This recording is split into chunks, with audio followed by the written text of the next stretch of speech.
श्री स्वामी समर्थ मित्रांनो, भगवान शिव म्हणतात, जे स्त्री पुरुष कुत्र्याला ही वस्तू खायला घालतात त्यांचं नशीब मी बदलतो. अशा व्यक्तींच्या पाठीशी माझा सदैव वरद हस्त राहतो. अशा व्यक्तीला आयुष्यामध्ये कोणत्याही अडचणींचा सामना करावा लागत नाही. प्रत्येक अडचणींमध्ये मी अशा व्यक्तींची साथ देतो. अशा व्यक्ती आयुष्यात प्रत्येक कार्यात यशस्वी होतात. त्यांना कधीच धनसंपत्ती आणि पैशाची कमतरता भासत नाही. अशा व्यक्तीचे भाग्य उचलतं. तर कोणत्या आहे तो पदार्थ जो कुत्र्याला खाऊ घातल्याने मनुष्याचे भाग्य उजळते? चला पाहूया, पण त्यासाठी व्हिडिओ शेवटपर्यंत नक्की पहा. तुम्ही जर चॅनलला नवीन असाल तर चॅनलला सबस्क्राईब करा आणि या व्हिडिओला एक लाईक करून कमेंट बॉक्स मध्ये जय श्री स्वामी समर्थ, जय श्री माता लक्ष्मी अवश्य लिहा. भगवान शिव सांगतात, जर एखाद्या माणसाने कुत्र्याला ही वस्तू खायला देण्याचे 7 फायदे माहीत असतील तर तो कधीही दुःखी होणार नाही, तो कधीच गरीब राहणार नाही. नमस्कार मित्रांनो, कुत्र्याला अन्न खाऊ घालण्याचे काय फळ मिळते हे भगवान शिवाने स्वतः सांगितले आहे. एकेकाळी भगवान शिव कैलास पर्वतावर बसले होते. तेव्हा माता पार्वतीने भगवान शिवांना विचारले, स्वामी, मला हे जाणून घ्यायचं आहे की कुत्र्याला अन्न खायला दिल्याने काय फायदे होतात. आणि जेव्हा जेव्हा एखाद्या व्यक्तीला या फायद्याबद्दल माहिती होते तेव्हा त्याचे जीवन धन्य कसे होते. त्याच्या आयुष्यात कधीही दुःखाचा सामना त्याला करावा लागत नाही. जो कोणी पृथ्वीवर कुत्र्याला खायला देतो त्याला 8 लाभ होतात आणि त्याला मृत्यूनंतर मोक्ष प्राप्ती होते. एखाद्याला शिव्या देताना कुत्र्याचे नाव माणसाच्या जिभेवर अगदी सहज येते, पण कुत्र्याचे नाव बदनाम होते. म्हणून कुत्र्याच्या जीवाची किंमत एवढीच का, याबद्दल मी तुम्हाला कथा सांगणार आहे. ती कथा लक्षपूर्वक ऐका. पृथ्वीवर या कथेचा प्रचार करावा, जेणेकरून माणसांना प्राण्यांची किंमत कळेल. यामागची शास्त्रीय कारणेही कळतील. भगवान शिव म्हणाले, देवी पार्वती एकेकाळी एका जंगलात काळवीट होते आणि एक रंगबिरंगी कुत्रा होता. तो खूप असहाय्य होता. तो भुकेला तहानलेला होता. गावातील सगळ्यांच्या घरोघरी तो फिरायचा, पण त्याला कोणी भाकरीचा तुकडाही देत नसे. एके दिवशी तो भुकेने गावाबाहेर इकडे तिकडे भटकत होता. तो नदीच्या तीरावर असलेल्या एका ऋषीच्या आश्रमात पोहोचला. ऋषींना म्हणाला, हे मुनिवर, मला वाटते की तुम्ही खूप विद्वान आणि हुशार आहात. तुमच्याकडे भुकेने आणि तहानलेल्या अवस्थेत मी आलो आहे. मला एखाद्या भाकरीचा तुकडा द्या जो मी माझी भूक भागवण्यासाठी खाऊ शकेल. तेव्हा ऋषी म्हणतात, अरे श्वाना, गावातल्या कोणी तुला भाकरीचा तुकडा दिला नाही का? भगवान शिव म्हणाले, हे देवी पार्वती. कुत्रा ऋषींना म्हणाला, हे ऋषी, मी तुम्हाला काय सांगू, माझ्या बोलण्यावर तुमचा विश्वास बसणार नाही. तेव्हा ऋषी म्हणतात, मला सांग की तुझ्या म्हणण्यावर नक्कीच मी विश्वास ठेवीन. कुत्रा म्हणतो, बरं ठीक आहे, मी माझा संपूर्ण भूतकाळ तुम्हाला सांगतो. कुत्रा ऋषींना म्हणाला, ऋषी, जगातील लोकांना आमच्यावर दया करा असं सांगा. आम्हाला घर नाही, दार नाही, आम्ही असेच पृथ्वीवर इकडे तिकडे फिरत असतो. निवारा नाही, आम्हाला लिहिणं वाचणं माहित नाही, म्हणून हिवाळा, उन्हाळा, पावसाळा आम्ही फक्त आपल्याला मात्र लिहायचे वाचायचे सर्व काही कळते. आम्हाला तुमच्यासारखे शिस्त माहित नाही. आम्हाला तुमच्यासारखे कसे वागावे, बोलावे हे देखील कळत नाही. आमची दुर्दैव समजा. मात्र आम्हाला ही भूक लागते, तुमच्यासारखी दुखापत झाल्यावर दुखते, तुमच्यासारखं रडायचं आम्हालाही कळतं. या तिन्ही गोष्टीमध्ये आम्ही तुमच्या बरोबर आहोत. आमच्यावर दया करा, यापुढे आम्हाला त्रास देऊ नका. देवाने आम्हाला त्रास देऊन पाठवले आहे. त्याशिवाय तुम्ही लोक आम्हाला किती त्रास देता. आम्ही तुमच्यासारखी माणसं नाही, आम्ही प्राणी तरी आहोत. जेव्हा आम्ही जन्मलो तेव्हा आमचे डोळे आणि नाक कान बंद होते. त्यावेळी जसं तुमच्या जन्माला गाणं वाद्य वाजतं आणि आनंद साजरा केला जातो तसं आमच्यात नाही. मी मस्त एका मोठ्या घरात जन्माला आलो आहे, पण जेव्हा माझे डोळे उघडले तेव्हा मी पाहिले की तेथील लोक माझ्या आईला कुत्री म्हणत. ती राखेच्या ढिगाऱ्यात तिच्या 5 मुलांना छातीशी धरून पडली होती. म्हणजे आम्ही 5 जण होतो. मी लहान होतो त्यामुळे मी अशक्त होतो. आई आमच्याकडे क्वचित यायची, कारण तिला स्वतःच्या जेवणाची व्यवस्था देखील करायची होती. तिने जर खाल्ले तरच आम्हाला दूध मिळत असे. आम्ही 5 भाऊ एकाच आईवर अवलंबून होतो. ती गरीब आई इकडे तिकडे भटकायची. जेवणासाठी कधी कधी खायला आणायला धावत असायची. आम्हा 5 जणांची खूप काळजी घेत होते. शेवटी ती आमची आई होती. ती रात्रभर जागून गावात पहारा देत असे. आई गावातील कोणत्याही शेतकऱ्याच्या शेतात उभी पिकं खायला कोणी जंगली प्राणी आले तर त्यांना आमची आई पळवून लावायची. गावकरी लोकांसाठी इतकं करूनही आमच्या आईला कोणी खायला दिले नाही. आमच्या आईला अन्नासाठी घासघीस करावी लागत असे. किती वेळा लोक तिला लाठ्या मारून हाकलून देत असत. ती गरीब आहे. त्या दिवशी पोटात भुकेने जळत होती. शेवटी आई म्हणून जगले. भुकेने तिला शांत बसविले नाही. गावकरी लोकांनी त्याला पाहून आनंद वाटला नाही. असहाय्य होऊन तिला शिवभक्ताच्या घरोघरी सतत ये जा करावी लागत होते.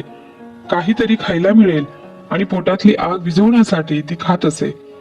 अनेक वेळा लोक तिला खाद्यपदार्थ घेऊन जाताना दिसले तर लाठ्या काट्या घेऊन तिला पाठलाग देखील करायचे. काही क्रूर लोक तिला अनेकदा घरात बंद करून मारहाण देखील करायचे. त्यामुळे आमच्या आईला खूप त्रास व्हायचा. तेव्हा कुत्रा ऋषींना म्हणतो, हे मुनिवर, आमच्या आईने काय नुकसान केले? तिने फक्त पोटासाठी अन्न चोरले. भक्त म्हणून आपल्याला चोरी करण्यातच नाही, पण आपले पापी पोट हे सर्व करायला भाग पाडते. एके दिवशी मुसळधार गारांचा पाऊस पडला. थंड थंडीत आमचे तिन्ही भाऊ गारटून मेले. त्या दिवशी आमची आई खूप रडली, पण माणसांना आमची वेदना समजली नाही. मग कुत्रा म्हणतो, हे मुनिवर, आता फक्त आम्ही दोघे उरलो आहोत. आमची आई आमच्या दोघांची खूप चांगली काळजी घेऊ लागली होती. पण एके दिवशी त्याच गावात एका साहेबांच्या घरी मेजवानी चालू होती आणि अनेक प्रकारची मिठाई तयार होत होती. त्या साहेबांच्या घरी अनेक पाहुणे आले होते. आई पुन्हा पुन्हा अन्नाच्या शोधात होती. मग लोक तिला शिव्या देऊन पळवून लावायचे. परंतु त्यातील एखाद्या माणसाने तिला एखादी पोळी खायला दिली असती तर काय बिघडलं असतं. त्या साहेबांच्या अंगणात जेवायला सुरुवात झाली. जेवण देणारी व्यक्ती काही कामासाठी आत गेल्यावर माझी आई तिथे खाण्यासाठी काही मिळेल का असे विचारू लागली. परंतु हे सर्व काही पाहिल्यावर लोक ओरडू लागले आणि तिच्याकडे धावले. त्यांचे असे बोलणे ऐकून माझी आई एकदम घाबरली आणि 2-3 माणसं काठी घेऊन धिक्कारपणे तिच्या मागे धावले. माझी आई घाबरली आणि तिथून पळू लागली, पण तिला काही मार्ग सापडत नव्हता. समोरून काही लोक काठी घेऊन येत होते, म्हणून माझी आई तिथे जेवत असलेल्या लोकांना ओलांडून गेले. हे म्हणे बरं, माझ्या आईला बाहेर पडताना अनेक आश्चर्य वाटले नाही की लोक तिथे मेजवानी करत आहे. परंतु तिला हे पाहून वाईट वाटले की सर्वजण जेवण करत असलेले उभे राहिले, त्यांचे खाणे बंद केले आणि कुत्र्याने ते अन्न ओलांडल्यामुळे ते अन्न खराब झाले असे म्हणू लागले. सर्वजण आपापसात चर्चा करत होते. आता काय करायचे? हे जेवण तर खराब झाले. ज्यांच्या घरी मेजवानी होती ते साहेब सुद्धा ढसाढसा रडायला लागले. काही लोक म्हणत होते की कुत्रीच्या उड्या मारलेले जेवण कसे खराब होऊ शकते? आपले तोंड अन्न किंवा पानावर ठेवले आहे, ते त्याने फक्त ओलांडले आहे, म्हणून खराब कसे झाले? शहरामध्ये लोक कुत्री पाळतात, त्यांना घरात झोपवतात आणि खायला देखील देतात, त्यामुळे त्यात काही वाईट नाही. त्यामुळे कुत्र्याने ओलांडले तरी ते अन्न खराब झाले नाही. पण काही मोठ्या घरचे लोक होते, ते एकालाही आत येऊ दिले नाही. अन्न भ्रष्ट झाले असे म्हणून आपल्याला खाण्यासारखे राहिलेले नाही असं जाहीर केलं. गरिबांमध्ये ते अन्न वाटण्यात आलं, बाकीचे अन्न टाकून देण्यात आलं. त्यामुळे त्या दिवशी माझ्या आईला पोटभर जेवण मिळालं.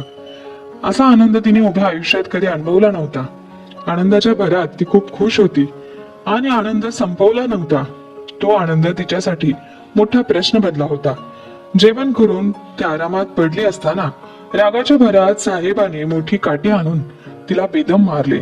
तिला बाहेर पळून जाण्याची संधी मिळाली नाही आणि दणक्याच्या मारामुळे ती मोठ्याने ओरडू लागली.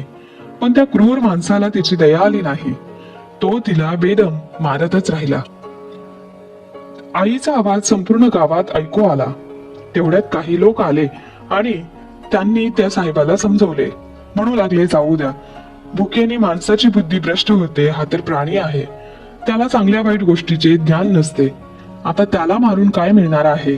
जे नको व्हायला होते ते तर झाले. लोकांनी त्यांची समजूत काढली. त्या साहेबांची समजूत घातल्यानंतर आमच्या आईला मारहाण करणे त्यांनी थांबवले आणि आईने आम्हा दोन्ही भावांना सर्व प्रकार सांगितला. आम्ही विचार केला की आमच्या कुत्र्याचे जीवन किती दुःखाने भरलेले आहे. फक्त एका भाकरीसाठी आमच्या सारख्यांना बेदम चोरासारखे मारले जाते. या लोकांना आमच्या दुःखाची पर्वा नाही का? भगवान शिव म्हणाले, हे देवी पार्वती. त्यानंतर तो कुत्रा म्हणाला, हे मुनिवर, एके दिवशी एक ब्राह्मण आला आणि त्याच गावाबाहेर राहिला. त्याने आपल्या जेवणासाठी एक चूल बनवली आणि त्यावर डाळी शिजवण्यासाठी ठेवल्या. नंतर त्याने पीठ मळून ठेवले. ते पीठ बाजूला ठेवल्यावर तो जवळच्या विहिरीवर पाणी आणायला गेला. तिकडे फिरत फिरत माझी आई तिथे पोहोचली. तिला ते मळलेले पीठ दिसले. ते पीठ पाहून तिला वाटू लागले की हे पिठाचा मालक इथे नाही असा विचार करून ते पीठ आपण खाऊ लागले. दुसरीकडे भिरेजवळून एक कुत्री आपले पीठ खात असल्याने ब्राह्मणाने पाहिले. त्यामुळे तो खूप दुःखी झाला.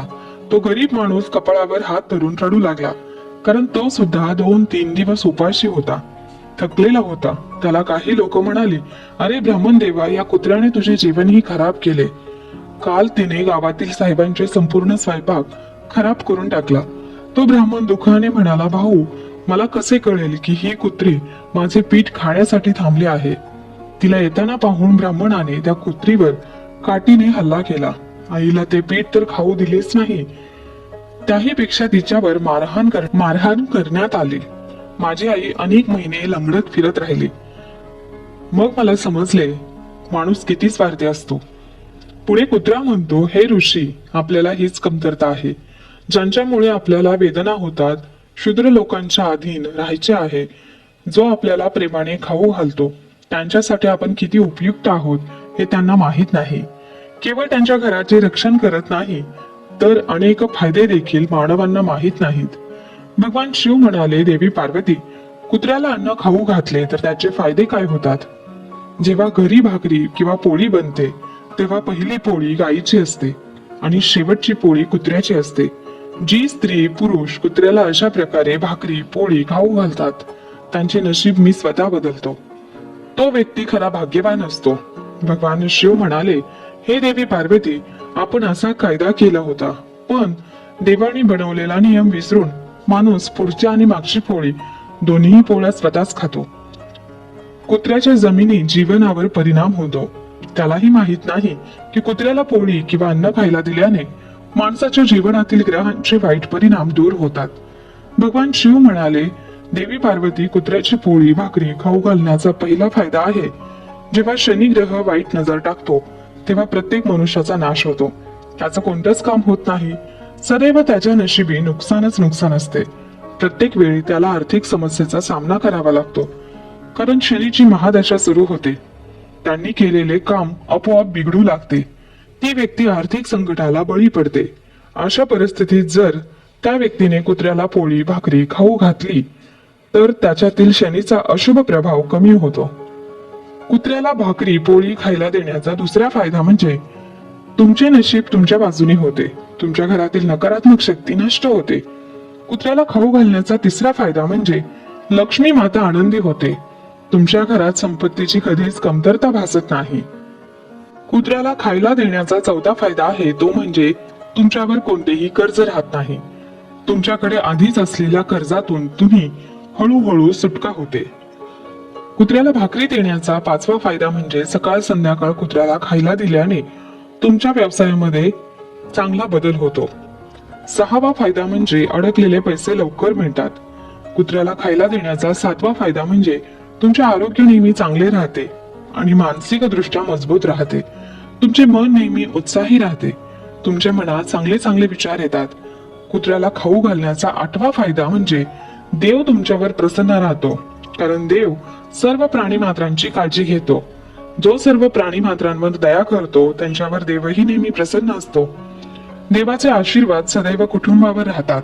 अशा प्रकारे भगवान शिव माता पार्वतीला कुत्र्यांना खाऊ घालण्याचे 8 फायदे सांगतात. जो कोणी कुत्र्याला खायला देतो त्याला 8 फायदे नक्कीच मिळतात.